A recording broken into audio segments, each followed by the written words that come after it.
اعوذ باللہ من الشیطان الرجیم، بسم اللہ الرحمن الرحیم۔ شروع اللہ تعالیٰ کے نام سے جو نہایت مہربان اور رحم فرمانے والا ہے۔ پیارے دوستو، دنیا کی تاریخ میں بہت سے ایسے بادشاہ اور فرعون گزرے ہیں جن کے پاس بے شمار مال و دولت تھا، مگر جب بات کی جائے قارون کے خزانے کی تو ان تمام تر بادشاہوں اور فرعونوں کے خزانے قارون کے خزانے کے آگے کچھ بھی نہیں۔ پیارے دوستوں، قارون کے پاس کتنا خزانہ تھا، اس بات کا اندازہ اس بات سے لگایا جا سکتا ہے کہ آج کے دور میں تمام دنیا کے مال و دولت اور تمام خزانوں کو جمع کیا جائے تو اس کا موازنہ کیا جائے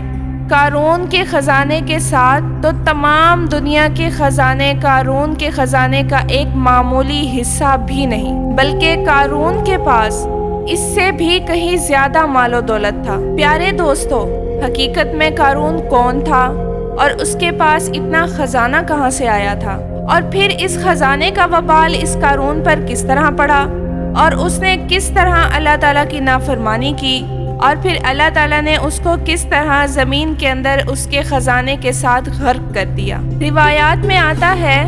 کہ قارون بہت ہی خوبصورت آدمی تھا جو حضرت موسیٰ علیہ السلام کے چچا زاد بھائی تھا۔ وہ بنی اسرائیل میں تورات کا بہت بڑا عالم تھا اور یہ با اخلاق اور ملنسار آدمی تھا، لیکن مال و دولت کے آتے ہی ایک دم سے بدل گیا اور حضرت موسیٰ علیہ السلام کا بہت بڑا دشمن اور مغرور ہو گیا۔ پیارے دوستو، اس کے پاس اتنا خزانہ تھا کہ 70 اونٹ قارون کے خزانے کی چابیاں لے کر چلا کرتے تھے۔ بعض روایات میں آتا ہے کہ قارون لوگوں کو سود پر مال دیا کرتا تھا، جس کے بدلے وہ لوگوں سے 2 گنا وصول کیا کرتا تھا۔ اس طرح آہستہ آہستہ یوں ہی وقت گزرتا گیا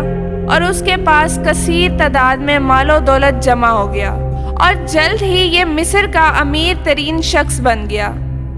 ادھر جب اللہ تعالیٰ نے زکوٰۃ کا حکم نازل کیا تو حضرت موسیٰ علیہ السلام نے اس کو زکوٰۃ دینے کا کہا،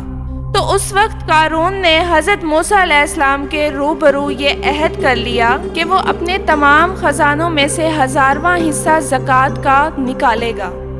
اس نے مال کا حساب لگایا تو یہ ایک بہت بڑی رقم بنتی تھی۔ وہ ایک دم سے لالچ اور کنجوسی کرنے لگ گیا۔ اس نے نہ صرف خود زکوٰۃ دینے سے انکار کیا بلکہ بنی اسرائیل کے لوگوں کو بھی بھڑکانا شروع کر دیا اور لوگوں کو کہنے لگا کہ حضرت موسیٰ علیہ السلام زکوٰۃ کے بہانے سے تم لوگوں کا مال ہتھیانا چاہتے ہیں اور تمہارے مال و دولت پر قبضہ کرنا چاہتے ہیں۔ اس طرح اس بدبخت نے لوگوں کو حضرت موسیٰ علیہ السلام کے خلاف کھڑا کر دیا، یہاں تک کہ حضرت موسیٰ علیہ السلام سے لوگوں کو دور کرنے کے لیے اس بدبخت نے یہ چال چلی کہ ایک عورت کو بہت زیادہ مال و دولت دے کر اس بات پر آمادہ کیا کہ وہ حضرت موسیٰ علیہ السلام پر بدکاری کا الزام لگائیں۔ چنانچہ حضرت موسیٰ علیہ السلام ایک مقام پر کھڑے ہو کر بیان فرما رہے تھے کہ قارون نے حضرت موسیٰ علیہ السلام کو ٹوکا اور آپ علیہ السلام سے کہنے لگا کہ آپ علیہ السلام نے فلاں عورت کے ساتھ بدکاری کی ہے، تو اس پر آپ علیہ السلام نے ارشاد فرمایا کہ اس عورت کو میرے سامنے لاؤ۔ چنانچہ اس عورت کو حضرت موسیٰ علیہ السلام کے سامنے پیش کیا گیا تو آپ علیہ السلام نے ارشاد فرمایا کہ اے عورت، تجھے اس پاک ذات کی قسم جس نے بنی اسرائیل کے لیے دریا سے 2 راستے بنا دیے اور بنی اسرائیل والوں کو سلامتی کے ساتھ دریا سے باہر نکالا اور فرعون سے نجات بخشی، سچ سچ بتا واقعہ کیا ہے۔ حضرت موسیٰ علیہ السلام کے جلال میں عورت کانپنے لگی اور عورت نے بھرے مجمع میں صاف صاف کہہ دیا کہ اے اللہ تعالیٰ کے نبی، مجھے قارون نے کثیر مال و دولت دے کر آپ علیہ السلام پر تہمت لگانے کے لیے آمادہ کیا ہے۔ اس وقت حضرت موسیٰ علیہ السلام کی آنکھوں میں آنسو آ گئے اور اللہ تعالیٰ کی بارگاہ میں سجدہ شکر کے لیے گر پڑے اور یہ دعا مانگنے لگے، یا رب کریم، قارون پر اپنا قہر نازل فرما۔ اس دعا کے بعد بھرے مجمع میں آپ علیہ السلام نے ارشاد فرمایا کہ جو کوئی بھی قارون کا ساتھی ہے وہ قارون کے ساتھ کھڑا رہے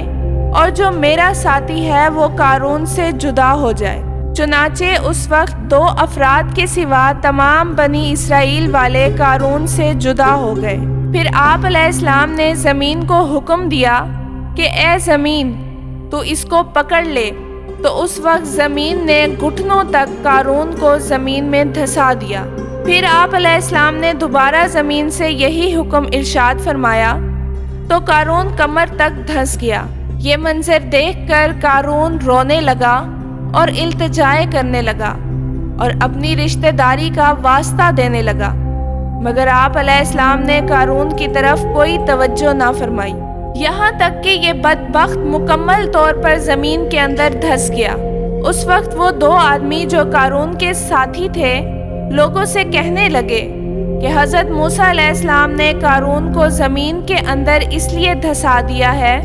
تاکہ حضرت موسیٰ علیہ السلام قارون کے خزانوں پر قبضہ کر سکیں۔ تو اس وقت آپ علیہ السلام نے اللہ تعالیٰ سے یہ دعا کی کہ قارون کا مکان اور اس کے تمام تر خزانے زمین کے اندر دھسا دیے جائیں۔ اللہ تعالیٰ کے حکم سے قارون کا مکان اور خزانے زمین کے اندر دھس گئے